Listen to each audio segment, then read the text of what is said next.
द्वंद्व कहां तक पाला जाए, युद्ध कहां तक टाला जाए, तुम भी हो राणा के वंशज, फेंक जहां तक भाला जाए। नमस्कार साथियों, मैं मणिकांत मणिपीडिया के यूट्यूब चैनल पर आपका फिर से स्वागत करता हूं, अभिनंदन करता हूं। अभी हम लोग स्वतंत्रता संघर्ष के कुछ टाइमलाइंस को देखेंगे। आप देखेंगे कि 1900 से लेकर के 1947 ईस्वी के प्रत्येक साल कुछ बेमिसाल घटनाएं हुए हैं, तो इसीलिए इस वीडियो का आप थंबनेल में देख रहे होंगे, प्रत्येक साल बेमिसाल। तो आज का सीधी बात नो बकवास के तर्ज पर आज हम लोग क्लास स्टार्ट करने वाले हैं, तो सीधे हम लोग चलते हैं क्लास पर। और अभी एक कोटेशन आपके लिए है कि confidence and hard work, confidence and hard work is the best medicine to kill the disease called failure, it will make you successful person. APJ Abdul Kalam आप देख रहे हैं, कौन इससे परिचित नहीं होगा? हम में से कौन ऐसा व्यक्ति होगा जो कलाम साहब को नहीं जानते होंगे? इसीलिए ये परिचय के मोहताज नहीं है।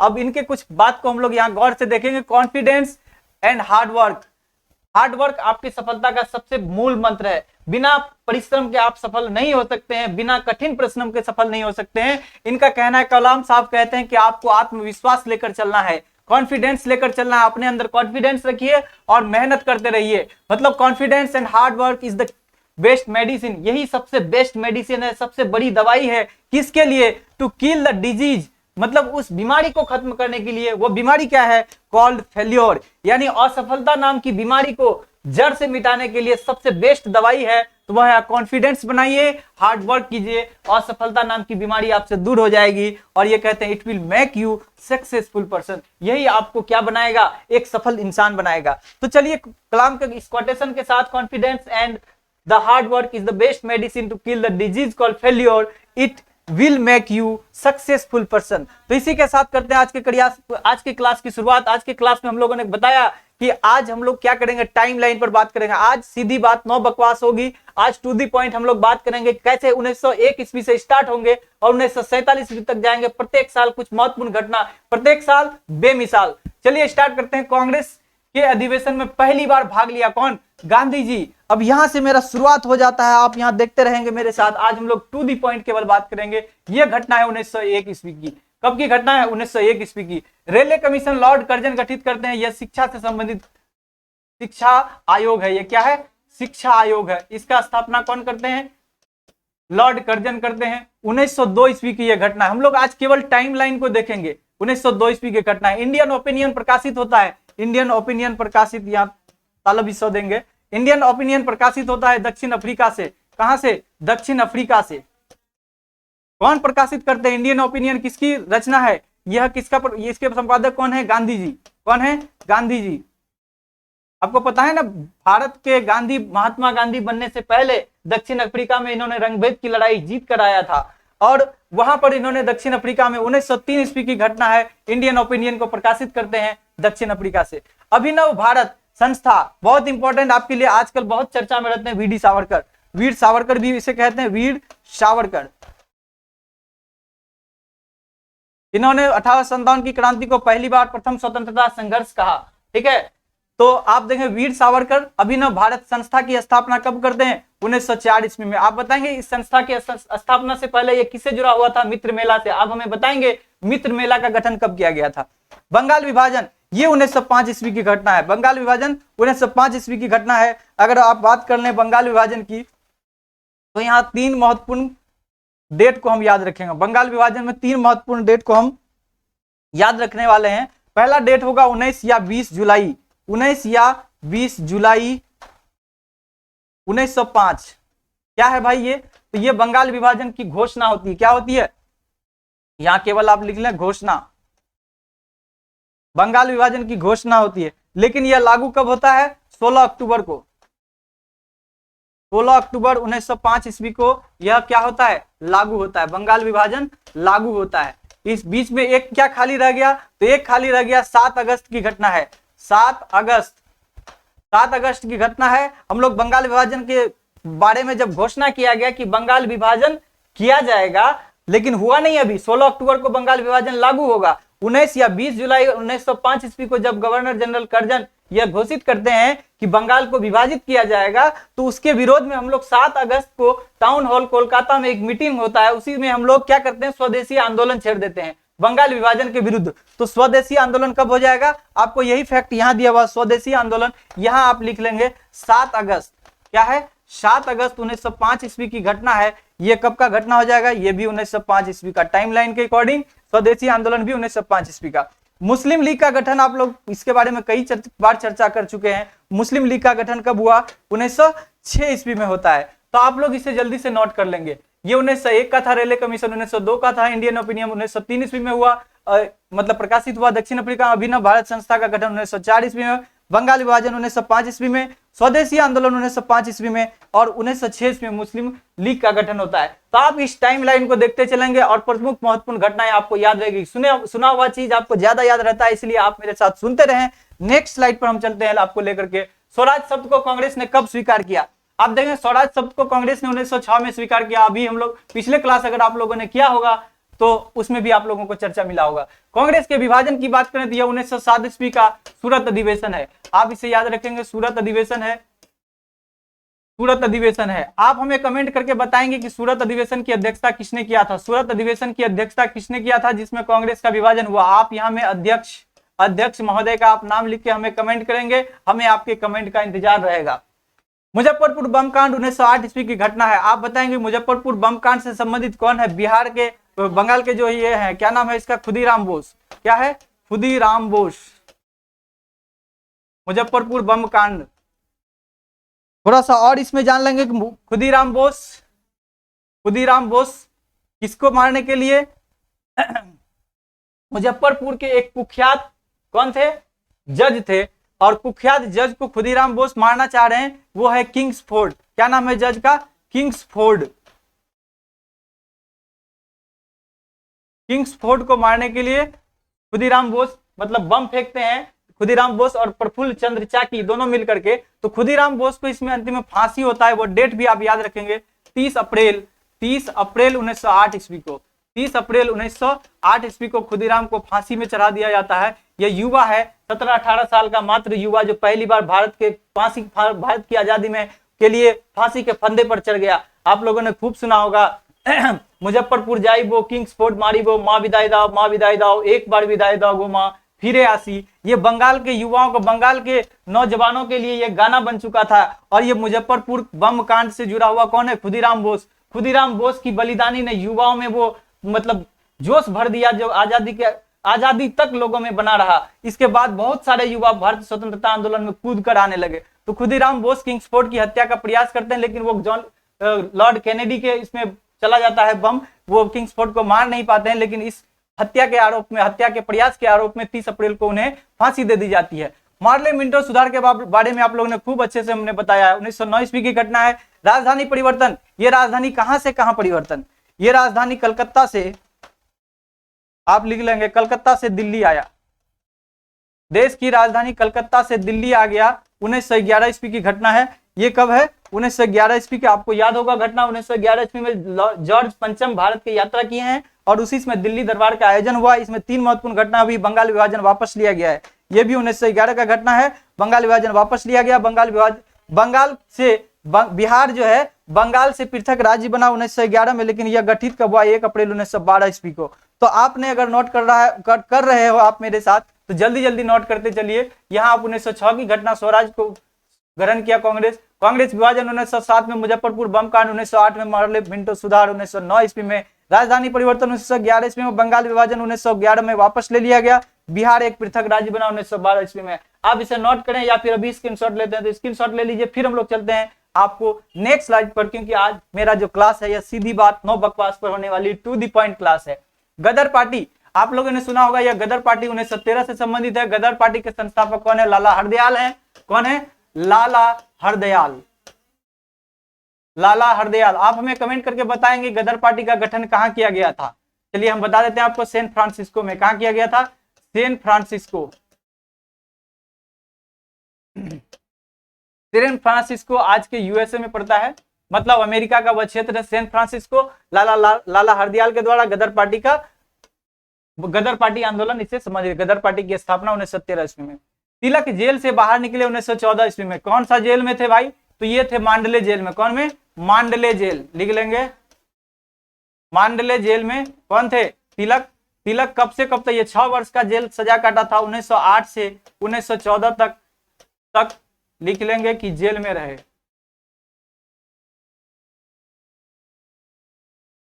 तिलक 1908 से 1914 ईस्वी तक जेल में 6 वर्षों तक रहा। 1914 की ही घटना है, प्रथम विश्व युद्ध की शुरुआत होती है। कॉमनवेल्थ और न्यू इंडिया, यह किसकी रचना? कॉमनवेल्थ और न्यू इंडिया दो क्या है? पत्रिका है। इसके संपादक कौन है? एनी बेसेंट है। कौन है? Annie Besant. इन दोनों पत्रिका का प्रयोग सबसे ज्यादा होम रूल आंदोलन 1916 के बाद से शुरू हो जाता है, लेकिन इसकी स्थापना 1914 में ही हुआ है। कब से? 1914 में ही। और गांधी जी दक्षिण अफ्रीका से भारत वापस कब लौटे? आप बताएंगे हमें। 1915 में। यह 1915 में कब आए? तो 9 जनवरी को। कब? 9 जनवरी को। 9 जनवरी 1915 ईस्वी को। 9 जनवरी को ही हम लोग क्या मनाते हैं? 9 जनवरी को इसी याद में हम लोग प्रवासी भारतीय दिवस मनाते हैं। क्या मनाते हैं? प्रवासी भारतीय दिवस। प्रवासी भारतीय दिवस मनाते हैं 9 जनवरी को। ठीक है, तो फिर देखेंगे लखनऊ अधिवेशन। अभी हम लोगों ने पिछले क्लास में भी डिस्कस किया था इसके बारे में। 1916 ईस्वी का यह लखनऊ अधिवेशन है और इसमें अंबिका चरण मजूमदार इसकी अध्यक्षता करते हैं। मुस्लिम लीग और कांग्रेस के बीच समझौता होता है और इसी में गरम दल नरम दल के बीच जो 1907 ईस्वी में सूरत अधिवेशन में विभाजन हुआ था वो आकर के एक साथ मिल जाते हैं। होम रूल आंदोलन की शुरुआत भी 1916 से होती है। होम रूल आंदोलन के 2 पार्ट में आप देखेंगे। पहला तिलक शुरुआत करते हैं, दूसरा एनी बेसेंट। कौन करती है? Annie Besant.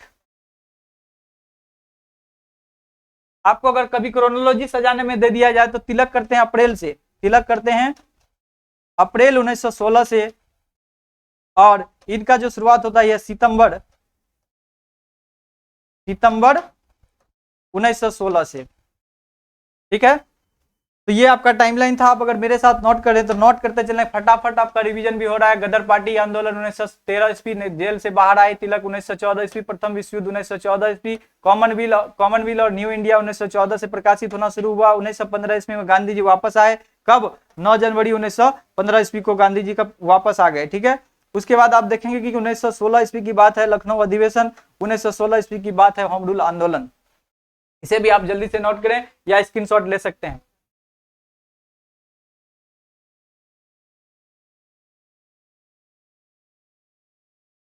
अब आप आगे देख रहे होंगे प्रथम महिला कांग्रेस अध्यक्ष 1916 तक हमने देखा। फिर टाइमलाइन में आगे बढ़ते हैं। 1917 ईस्वी की यह घटना है। 1917 ईस्वी में प्रथम महिला कांग्रेस अध्यक्ष होगी कौन? Annie Besant. कौन होगी? Annie Besant. ध्यान रखेंगे ये महिला भारत की नहीं है। ये महिला भारत की नहीं है, इसीलिए यह प्रथम भारतीय महिला नहीं है, प्रथम महिला है। ये क्या है? प्रथम महिला कांग्रेस अध्यक्ष है। प्रथम भारतीय महिला कानपुर अधिवेशन में सरोजिनी नायडू है। 1917 के बाद 1917 में ही आप देखेंगे चंपारण आंदोलन हुआ है। टाइमलाइन के इस दौर में आप देख रहे हैं चंपारण आंदोलन या किसान आंदोलन था। क्या था? किसान आंदोलन था। किसान आंदोलन, लेकिन यह किसके नेतृत्व में? गांधी जी के नेतृत्व में। यह गांधी जी का प्रथम सत्याग्रह भारत में। गांधी जी द्वारा भारत में बीपीएससी द्वारा पूछा गया प्रश्न है।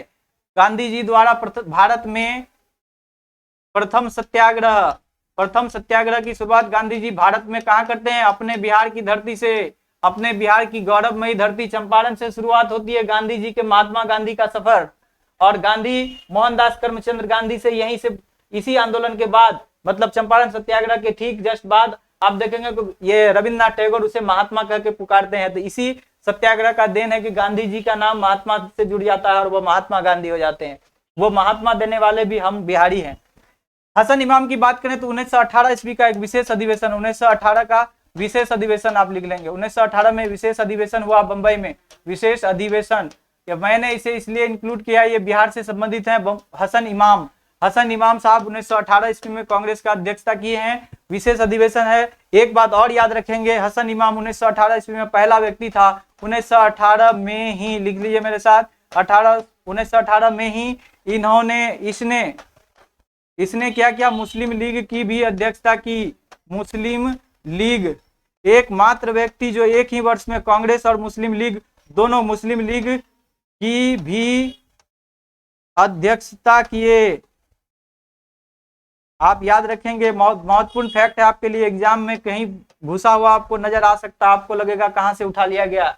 तो आप देखेंगे हसन इमाम बिहार से हैं। 1918 ईस्वी के बॉम्बे में विशेष अधिवेशन होता है कांग्रेस की, उसकी भी अध्यक्षता करते हैं और उसी साल 1918 में ही मुस्लिम लीग की भी अध्यक्षता करते हैं।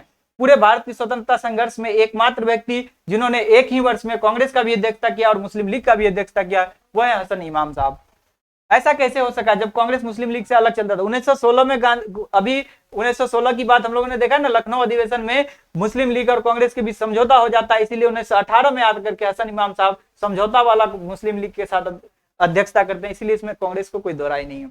आप देखें मॉन्टफोर्ड सुधार की बात करें, मॉन्टेस्क्यू चेम्सफोर्ड सुधार 1919 ईस्वी में आया था, इस पर हम लोगों ने डिटेल सेपरेट क्लास लिया हुआ है। जालियांवाला बाग हत्याकांड, ये 13 अप्रैल 1919 की घटना, ये डेट के साथ याद रखेंगे आप, 13 अप्रैल 1919 ईस्वी। सीधी बात नो बकवास, सीधी बात नो बकवास के इस सीरीज में हम लोग देख रहे हैं केवल टू दी पॉइंट। खिलाफत आंदोलन, यह भी दिसंबर 1919 से इस पर स्टार्ट होता है। असहयोग आंदोलन, इसकी शुरुआत 1 अगस्त से, आप याद रखेंगे डेट के साथ, 1 अगस्त 1920 ईस्वी से शुरुआत होता है। यह गांधी जी द्वारा किया जाने वाला प्रथम अखिल भारतीय आंदोलन है, प्रथम अखिल भारतीय आंदोलन है। चंपारण आंदोलन किया था तो प्रथम सत्याग्रह था, ये प्रथम अखिल भारतीय, वो प्रथम अखिल भारतीय नहीं था, केवल बिहार के चंपारण से संबंधित था, लेकिन असहयोग आंदोलन पूरे भारत से संबंधित है। तो आप चलिए कि 1917 में हमने क्या देखा, प्रथम महिला कांग्रेस अध्यक्ष एनी बेसेंट बनी। 1917 में चंपारण सत्याग्रह हुआ। 1918 में हसन इमाम जो है विशेष अधिवेशन की अध्यक्षता की, और उसी वर्ष उन्होंने मुस्लिम लीग की भी अध्यक्षता की है। तो हमने देखा 1919 ईस्वी में माउंट चेम्सफोर्ड सुधार आया। 1913 ईस्वी की बात करें तो जालियांवाला बाग हत्याकांड 13 अप्रैल 1919 ईस्वी में। खिलाफत आंदोलन की बात करें दिसंबर 1919 में। असहयोग आंदोलन की बात करें तो 1 अगस्त 1920 ईस्वी में। तो अगर आप मेरे साथ नोट कर रहे हैं तो नोट कीजिए, नहीं तो आप स्क्रीनशॉट ले सकते हैं। फिर से हम चलेंगे आपके साथ, बने रहिए मेरे साथ आप। नेक्स्ट है आपका सुभाष चंद्र बोस द्वारा सिविल सेवा से इस्तीफा। आपको पता है सुभाष चंद्र बोस सिविल सेवा से इस्तीफा दे चुके थे। सुभाष चंद्र बोस उस जमाने में यूपीएससी पास करने वाले, सीएससी पास करने वाले, civil service exam, Subhash Chandra Bose Bharat की आजादी में असहयोग आंदोलन में गांधी जी के आह्वान से इन्होंने स्वतंत्रता आंदोलन में कूद पड़ा और अपनी सेवा से इस्तीफा दे दिया, सिविल सेवा से इस्तीफा दे दिया। ये थे सुभाष चंद्र बोस। और सुभाष चंद्र बोस की बात करें तो ये 1921 ईस्वी की घटना है। टाइमलाइन में यह 1921 आएगा। शांति निकेतन की स्थापना 1921 ईस्वी में होता है। कहां में होता है? ये कलकत्ता में होता है। कहां होता है? कलकत्ता में। आप बताएंगे शांति निकेतन की संस्थापक कौन है? शांति निकेतन के संस्थापक आप मेरे साथ लिख लेंगे, रविंद्रनाथ टैगोर है। कौन है? रविंद्रनाथ टैगोर। रविंद्रनाथ टैगोर को और किस नाम से हम लोग जानते हैं? आप हमें कमेंट करके बताएंगे रविंद्रनाथ टैगोर को और किस नाम से जानते हैं। पता है ना आपको, गांधी जी उसे गुरुदेव कहा था। चौरी चौरा कांड, ये 1922 ईस्वी की घटना है। टाइमलाइन के दौर में इसे 1922 में शामिल करें। और ये कब हुआ है? 5 फरवरी 1922। 5 फरवरी 1922 यही चौरी चौरा का घटना है, जिसके वजह से असहयोग आंदोलन वापस ले लिया गया था। नेक्स्ट रिवीजन करते हैं। स्वराज पार्टी का स्थापना 1923 ईस्वी में होगा। स्वराज पार्टी का स्थापना 1923 ईस्वी में होगा। इसमें 2 महत्वपूर्ण पुरोधा होंगे। कौन? CR दास। कौन होंगे? CR दास, यानी चित्तरंजन दास प्लस कौन? मोतीलाल नेहरू। कौन? मोतीलाल नेहरू। मोतीलाल नेहरू और चित्तरंजन दास मिलकर के कांग्रेस से अलग एक राजनीतिक दल बनाता है, लेकिन यह धीरे धीरे ये कांग्रेस का ही अंग है। तो ये स्वराज पार्टी, कांग्रेस के अंदर स्वराज पार्टी का गठन होता है 1923 ईस्वी में। और हिंदुस्तान रिपब्लिकन एसोसिएशन की बात करें, ये हिंदुस्तान रिपब्लिकन एसोसिएशन HRA है। ये सचिंद्रनाथ सान्याल मुख्य रूप से इसका संस्थापक हैं। सचिंद्रनाथ सान्याल। भारत के स्वतंत्रता संग्राम में समाजवाद का प्रवेश यहां से शुरू हो जाता है, क्रांतिकारी लोगों का। Hindustan Republican association 1924। हिंदू महासभा की स्थापना 1925 में हो जाता है। हिंदू महासभा का गठन मुस्लिम लीग के खिलाफ में हुआ, मुस्लिम लीग के प्रति उत्तर के रूप में हुआ हिंदू महासभा का गठन। ये कौन है? मदन मोहन मालवीय। इसके संस्थापक कौन है? मदन मोहन मालवीय। कौन है? मदन मोहन मालवीय। आप मेरे साथ नोट करते जाएंगे, बहुत बढ़िया फैक्ट है आपके लिए, एग्जाम की दृष्टि से बहुत इंपॉर्टेंट है। तो हिंदू महासभा, मदन मोहन मालवीय। राष्ट्रीय स्वयंसेवक संघ, जिसे आज हम लोग RSS कहते हैं। क्या कहते हैं? RSS, राष्ट्र स्वयं सेवक संघ की स्थापना यह भी 1925 ईस्वी में होता है। हेडगेवार के द्वारा इसकी स्थापना की जाती है। तो अगर आप लोगों ने इसे नोट कर लिया है तो नोट कर लें, या नहीं तो आप स्क्रीनशॉट ले सकते हैं। 1921 ईस्वी में सुभाष चंद्र बोस सिविल सेवा से इस्तीफा दिए। 1921 में शांति निकेतन की स्थापना कलकत्ता में रविंद्रनाथ टैगोर ने किए। चौरी चौरा कांड 5 फरवरी 1922 ईस्वी की घटना। और 1924 ईस्वी में हिंदुस्तान रिपब्लिकन एसोसिएशन की स्थापना। 1925 में हिंदू महासभा। 1925 में ही आपका क्या हुआ? 1925 में ही आप देखेंगे 1925 में ही आपका राष्ट्रीय स्वयंसेवक संघ यानी RSS का गठन होता है। आप इसे स्क्रीनशॉट लेना चाहते हैं, स्क्रीनशॉट लीजिए। फिर हम चलते हैं नेक्स्ट पे। नेक्स्ट है आपका काकोरी षड्यंत्र। नेक्स्ट अगर आपका देख लें तो नेक्स्ट है आपका काकोरी ट्रेन एक्शन। पहले इसको काकोरी षड्यंत्र केस भी कहते थे। काकोरी षड्यंत्र केस 1925 ईस्वी की घटना है। कब की है? 1925 का। ये डेट के साथ आप याद रखेंगे, डेट के साथ ये लिखेंगे आप 9 अगस्त। क्या है? 9 अगस्त 1925 ईस्वी की घटना है। यूपी के काकोरी नाम का स्थान से एक डाउन ट्रेन को मतलब कुछ क्रांतिकारियों ने लूट लिया था, जिसमें 4 महत्वपूर्ण थे, अशफाक उल्लाह खां, राजेंद्र लाहौरी, अशफाक उल्लाह खां, और इसमें आपको देखेंगे कि अशफाक उल्लाह खां, राजेंद्र लाहौरी, अभी याद आएगा आपको, हम लिख देंगे राजेंद्र लाहौरी। चारों का नाम बहुत इंपॉर्टेंट है आपके लिए। राजेंद्र लाहौरी, अशफाक उल्लाह खां, रोशन सिंह,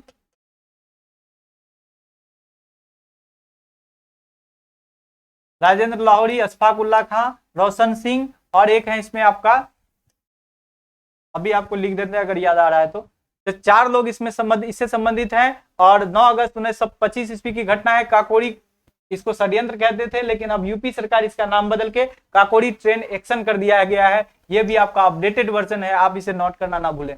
1926 ईस्वी की घटना है। भारत नौजवान सभा के संस्थापक कौन होंगे? भारत नौजवान सभा भगत सिंह स्थापित करते हैं। कौन करते हैं? भगत सिंह।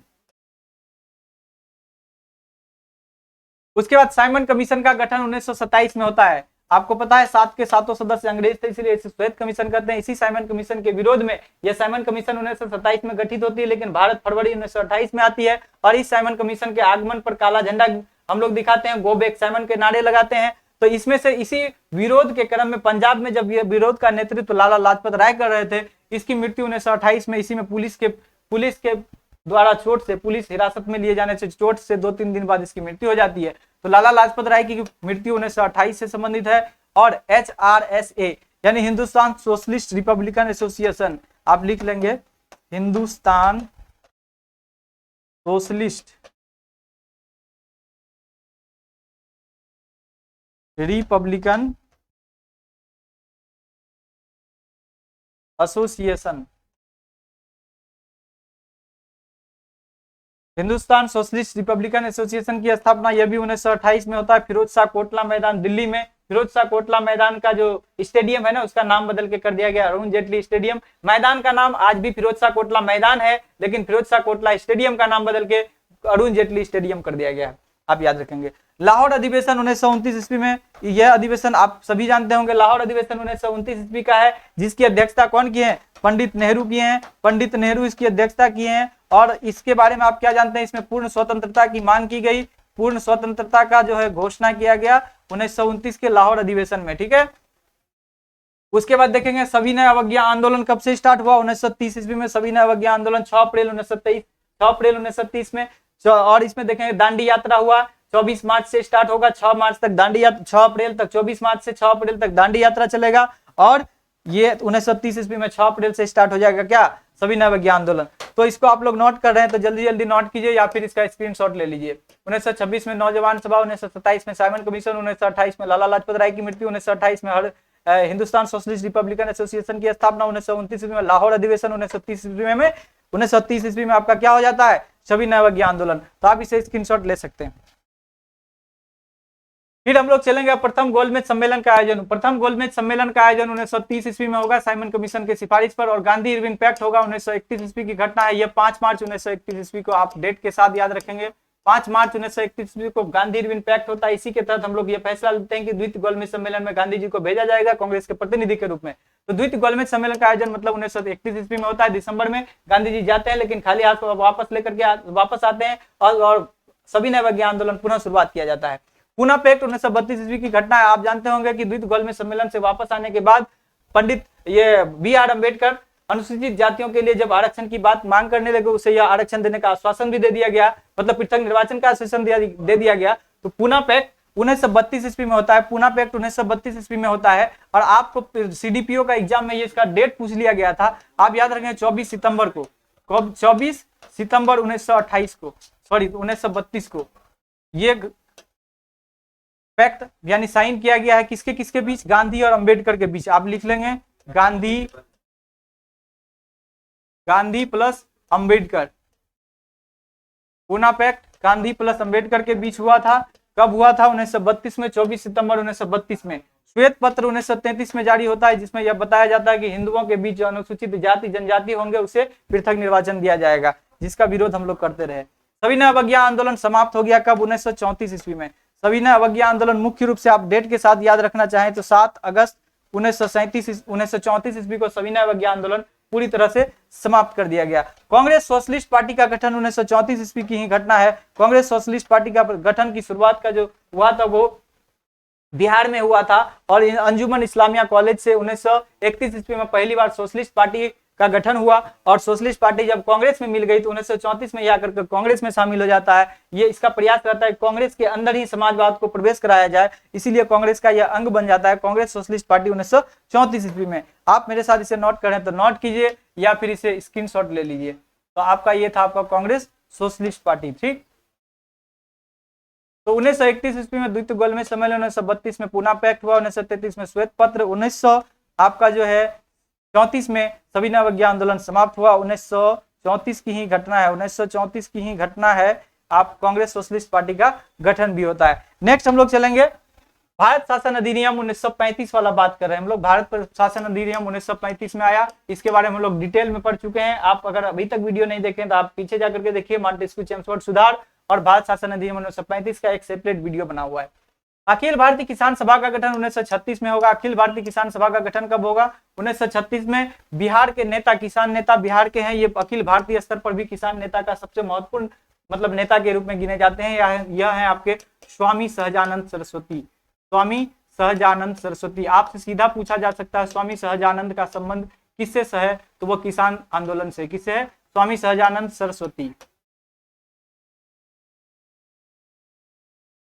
ये किसान आंदोलन की शुरुआत बिहार से करते हैं, धीरे धीरे 1936 में आकर अखिल भारतीय किसान सभा का गठन होता है। फैजपुर अधिवेशन की बात करें तो यह 1937 का एक महत्वपूर्ण घटना है, जब कांग्रेस पहली बार गांव में अधिवेशन करती है। गांव में पहली बार, फर्स्ट बार कांग्रेस का अधिवेशन, कांग्रेस अधिवेशन, गांव में पहली बार कांग्रेस अधिवेशन का आयोजन, फैजपुर अधिवेशन 1937 में। हरिपुरा की बात करें, यह गुजरात में। हरिपुरा कहाँ है? गुजरात में। यह 1938 ईस्वी में पहली बार जो है सुभाष चंद्र बोस कांग्रेस की अध्यक्षता करते हैं। त्रिपुरी अधिवेशन में यह मामला आ जाता है 1939 में, जब गांधी जी नाराज हो जाते हैं सुभाष चंद्र बोस के जीतने से और पट्टाभी सीतारमैया के पराजित हो जाने से। अंतिम में त्रिपुरी अधिवेशन में सुभाष चंद्र बोस इस्तीफा दे देते हैं, और इस्तीफा दे देने के बाद अध्यक्षता कौन करते हैं आप हमको नोट करके बताएंगे। 1939 में जब इस्तीफा दे दिए तो इस्तीफा देने के बाद कौन करते हैं अध्यक्षता? अगर ऐसा आपसे क्वेश्चन पूछा जाता है, यहाँ ट्रिपल स्टार लगा के आप लिखेंगे राजेंद्र प्रसाद हैं, हमारे बिहार के राजेंद्र प्रसाद। इसकी स्मृति में हम लोग 3 दिसंबर को क्या मनाते हैं? बिहार में मेधा दिवस।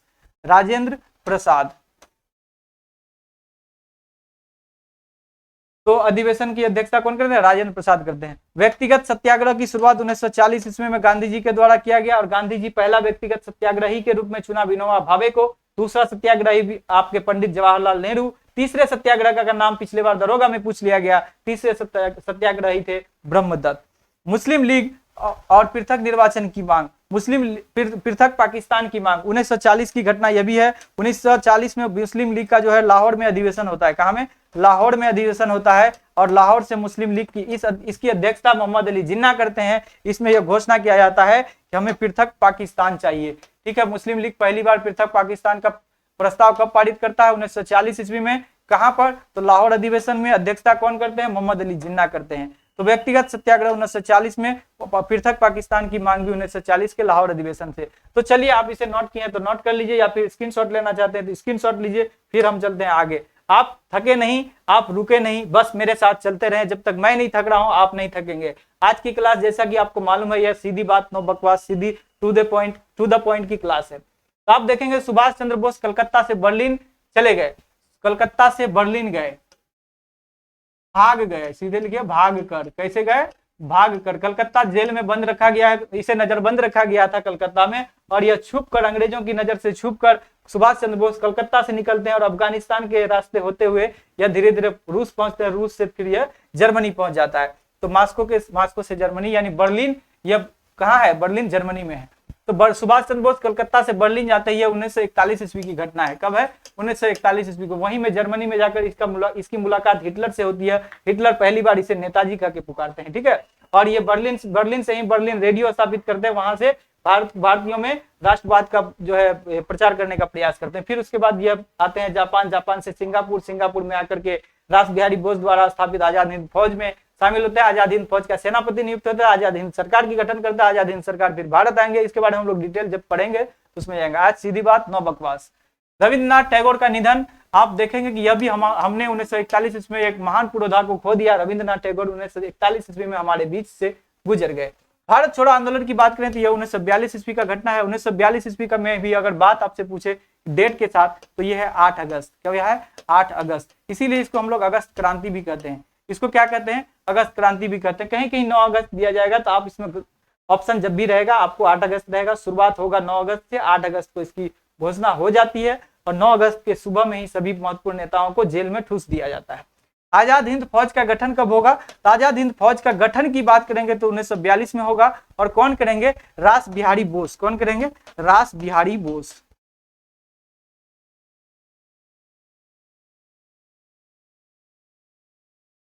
कहां में होता है? यह सिंगापुर में होता है। कहां में? सिंगापुर में। आजाद हिंद फौज के गठन की बात थी। ये आजाद हिंद सरकार है, इसका गठन जो है सुभाष चंद्र बोस 21 अक्टूबर 1943 में करेंगे। ये कौन करेंगे? सुभाष चंद्र बोस करेंगे। सभी फैक्ट इंपॉर्टेंट है, आप इसे लिखना ना भूलें। सुभाष चंद्र बोस। आपके लिए बहुत मेहनत से ये स्लाइड तैयार किया जाता है और एक एक चीज को हम लोग पूरे रिसर्च के बाद आपके पास ले आते हैं। तो आजाद हिंद सरकार की बात करें तो यह 1943 में 21 अक्टूबर 1943 ईस्वी की घटना है। 21 अक्टूबर 1943 में यह मतलब आजाद हिंद सरकार गठित होती है। वेवेल योजना की बात करें तो यह 1944 ईस्वी की बात है। 1944 ईस्वी में वेवेल योजना आता है। इसी वेवेल के लॉर्ड वेवेल हैं यहाँ के वाइसराय, तो लॉर्ड वेवेल के बाद जो वेवेल योजना आता है, इसी वेवेल योजना के तहत शिमला में एक सम्मेलन का आयोजन होता है जिसे शिमला सम्मेलन कहते हैं 1945 ईस्वी में।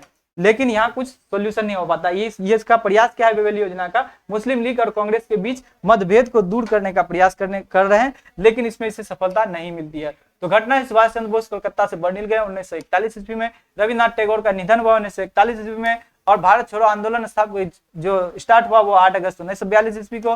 1942 ईस्वी में आजाद हिंद फौज का गठन हुआ। 1943 ईस्वी में आजाद हिंद सरकार का गठन हुआ। वेवेल योजना 1944 ईस्वी में आया और शिमला सम्मेलन 1945 में। आप स्क्रीनशॉट लेना चाहते हैं स्क्रीनशॉट लीजिए, अगर आप नोट कर रहे हैं मेरे साथ तो नोट कर सकते हैं। तो फिर हम चलेंगे नेक्स्ट।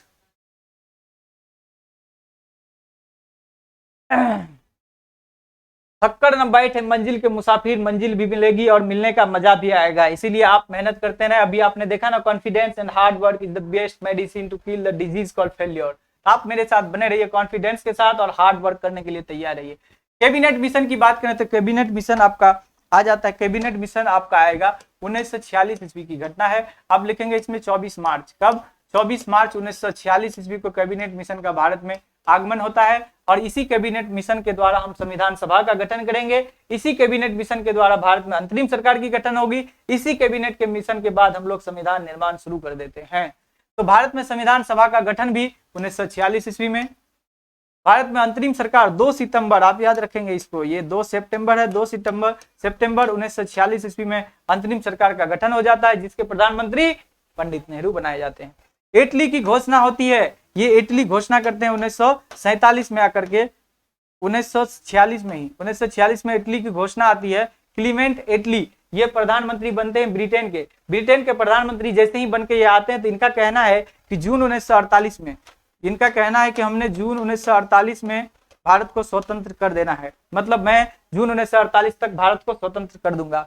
लेकिन बात यहां तक पहुंचती नहीं है। बात भारत में बहुत ज्यादा बिगड़ चुका है। 1946 में आप देखते हैं डायरेक्ट एक्शन प्लान 1946 ईस्वी में ही आप देखेंगे तो आप 16 अगस्त 1946 ईस्वी में मुस्लिम लीग द्वारा प्रत्यक्ष कार्रवाई दिवस मनाया जाता है। प्रत्यक्ष कार्रवाई दिवस मनाया जाता है। किनके द्वारा? तो मुस्लिम लीग के द्वारा। ठीक है, प्रत्यक्ष कार्रवाई दिवस 1946 में कौन मनाता है? मुस्लिम लीग मनाता है। मतलब मुस्लिम लीग का नारा है इसमें क्या पता है आपको? मुस्लिम लीग कहते हैं लड़कर लेंगे पाकिस्तान। मुस्लिम लीग इसमें नारा क्या देता है, लड़कर लेंगे पाकिस्तान, पाकिस्तान से कम कुछ भी नहीं चाहिए, नाउ एंड नेवर, अभी नहीं तो कभी नहीं, ऐसे नारे के साथ भारत में दंगा शुरू हो जाता है, सांप्रदायिक हिंसा की शुरुआत हो जाता है। बंगाल और पंजाब में कई लोगों का जान चला जाता है, हजारों लोग उनका दरिया बह जाता है। उनका नोआखली घटना आप देखेंगे, इतनी दर्दनाक घटना है, 1946 का ही है। अक्टूबर से दिसंबर 1946 ईस्वी में नोआखली में एक महत्वपूर्ण, मतलब क्या बोलते हैं उसको, जन, एक तरह से उसको कहिए कि जन संहार था वो। तो आप अंतरिम सरकार का गठन, इटली की घोषणा, माउंटबेटन योजना, माउंटबेटन जब आते हैं भारत के 47 में, तो भारत में आकर के वो एक योजना लाते हैं, उसी के योजना के तहत हम लोग पृथक पाकिस्तान भी बनता है, भारत का विभाजन भी होता है, भारत को स्वतंत्रता मिलने का वहां। तो माउंटबेटन योजना कब आएगा, तो ये 3 मार्च को आएगा। कब आएगा, 3 मार्च 1947 ईस्वी को। तो ये हो जाएगा माउंटबेटन योजना। भारत स्वतंत्रता अधिनियम के बारे में बात करें, इसी के तहत हम लोगों को स्वतंत्रता प्राप्त हुई। इसमें 3 डेट आप याद रखेंगे। 4 जुलाई को क्या गया, ब्रिटिश के सदन में यह प्रस्ताव रखा गया कि भारत को स्वतंत्र किया जाए। 18 जुलाई को ब्रिटिश महारानी का इसमें साइन हो गया कि हाँ उसे स्वतंत्रता दी जाएगी। उसके बाद 15 अगस्त को हमें स्वतंत्रता दे दी गई। तो 15 अगस्त, 18 जुलाई, 4 जुलाई, तो ये आपका 1947 का घटना है।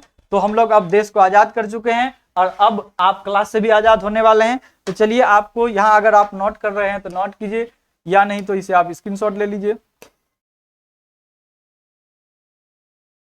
तो आप हमें बताएंगे आपको ये क्लास कैसा लगता है। इस तरह के क्लास अगर आप प्राचीन भारत के लिए भी चाहते हैं, इस तरह का क्लास अगर आप मध्यकालीन भारत के लिए भी चाहते हैं, इस तरह के क्लास अगर आप वर्ल्ड हिस्ट्री के लिए भी चाहते हैं, तो आप हमें कमेंट करके जरूर बताएंगे। और इसी तरह से सीधी बात नो बकवास के तहत हम लेकर के आएंगे आपको कई महत्वपूर्ण फैक्ट के साथ। अभी हम लोगों ने देखा कि कई महत्वपूर्ण चीजों का आज हम लोग इस क्लास में मेंशन कर चुके हैं। इस क्लास में हम लोगों ने देखा कलाम साहब को, उसके जो है कोटेशन को। उसके बाद हम लोगों ने देखा कि गांधी जी के भारत में पहली बार किस अधिवेशन में, 1901 ईस्वी का ये कलकत्ता अधिवेशन था। देखिए आपका फैक्ट फिर एक बढ़ गया, कलकत्ता अधिवेशन था ये, गांधी जी पहली बार इसमें शामिल हुए थे। ठीक है, फिर आपने इस तरह से आगे देखा। तो इस तरह से हम लोगों का आज ये क्लास समाप्त हुआ आजादी के साथ, और हम देश को आजाद करा चुके हैं। और इस तरह के टाइमलाइन वाला वीडियो और भी लेकर आएंगे। आपको ये वीडियो कैसा लगा, आप इस चैनल को सब्सक्राइब करना नहीं भूलेंगे, मनीपीडिया यूट्यूब चैनल, और टेलीग्राम पर भी आप हमें ज्वाइन कर सकते हैं मनीपीडिया के नाम से। तो तब तक के लिए धन्यवाद, फिर मिलेंगे नेक्स्ट क्लास में। धन्यवाद।